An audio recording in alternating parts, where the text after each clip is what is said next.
Bill, it's fantastic to see you. How are you? Good. How are you? I am very well, thank you. How is sunny Los Angeles at the moment? It is a little warm here in the mountains where I live. So tell us a little bit about AEG, the company, and your role. AEG Worldwide, which is a conglomerate of companies, which includes AEG Presents, which is our touring festivals, working with artists. We have AEG Sports, which owns the LA Kings and the LA Galaxy. We also have a piece of the Lakers. It's a really interesting collection of businesses all around live entertainment. The events that you put on are pretty fascinating, but they are events. They are in-person experiences and rely on putting thousands of people in the same place at the same time. So I'm guessing that there has been quite an impact on the business. Massive impact. Yeah. It's, we are in the business of gathering large groups of people together for the purpose of entertainment.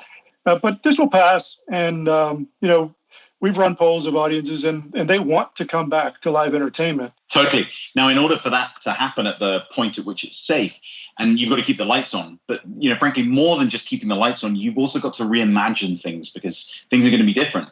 How have you been doing that in light of the situation? Well, it's like every other business in the world, except we're having to figure out, what does that new live entertainment look like? Now, you say there's a lot of discussion. I imagine that your folks aren't in the office. So how are you doing this? Just like we're doing this over Teams. And we saw, more than 1,000% increase in the number of Teams meetings happening in days when we sent everybody to work from home. Interesting. And have you had any notable successes since then? Oh, I think we closed a multi-million-dollar sponsorship deal about 3 weeks ago.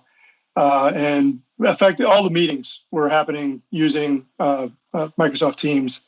All of our internal meetings, all of our external meetings with outside attorneys. We just kept that process going. They were not avid Teams users. They had not really picked up on this organically. Now they're telling me they're going to stop traveling. Even after COVID-19, because a lot of their work was traveling. And that speaks to just how quickly and seamlessly that those teams could, move their business into a virtual environment. Have you had any insight or what have your learnings been as to how people's use of the tools have changed with everything being remote? We're doing way more meetings now because this is the only way to communicate with people. So we're kind of structuring the unstructured conversations as additional meetings. For example, I used to do a monthly team huddle with the entire IT team.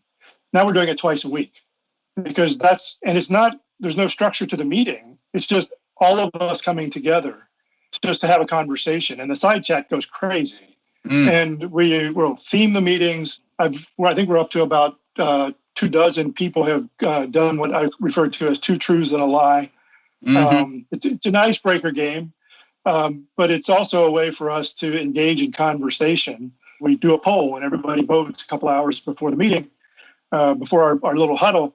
And then we have that person walk through the 2 truths and a lie. So have you done your 2 truths and a lie? Yes, I have. I actually went first just to kind of set the stage. I got multiple superior rankings at state singing competition. I played for an undefeated football team. And I drove my first car on a public street at the age of 9. I'm going to go with the singing one because I think that's a bit of a red herring that was in there and people are going to gravitate towards that and think that's the lie. So I think I'm going to go with the 9-year-old kid and driving because that one terrifies me. Was that the lie? Well, I did drive a car at the age of 9 years old, but not on a public street. I didn't do that until I was 10. And it's a really good example of how the use of Teams isn't just for, one-on-one meetings or very small meetings, but it's also helping with company culture. How are you doing that beyond just your team meeting there? Well, we have an established program called Lunch with Leadership, where one of our senior business unit leaders, whether it be sports or presents or sponsorship, real estate, any of those organizations, will take a dozen employees to lunch and just talk. So now we have a virtual lunch with leadership. And we have a parents group that is leveraging Yammer for a parent networking group And we're doing a number of the Teams live events now as well. And in some ways, they're enhanced because you can do even more with them, or you can include more people in the program because it's not physically, there's no physical restraints. That's interesting. So, it sounds like that while obviously the experience has been challenging in many respects, I don't get the sense from you that you're going to go back to the old way of doing things. No way.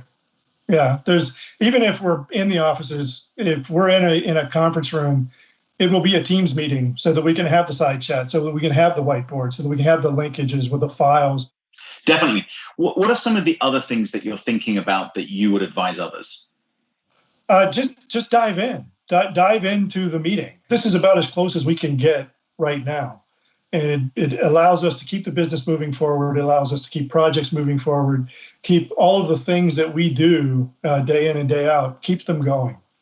Fantastic. Well, I'm sure that you and your colleagues are eager to get back to running those live events. But it sounds like the lessons of moving to remote work have been learned and will remain with us. Yeah, from now on, it'll never go away. Well, Bill, thank you so much for your time today. I really appreciate it. Pleasure.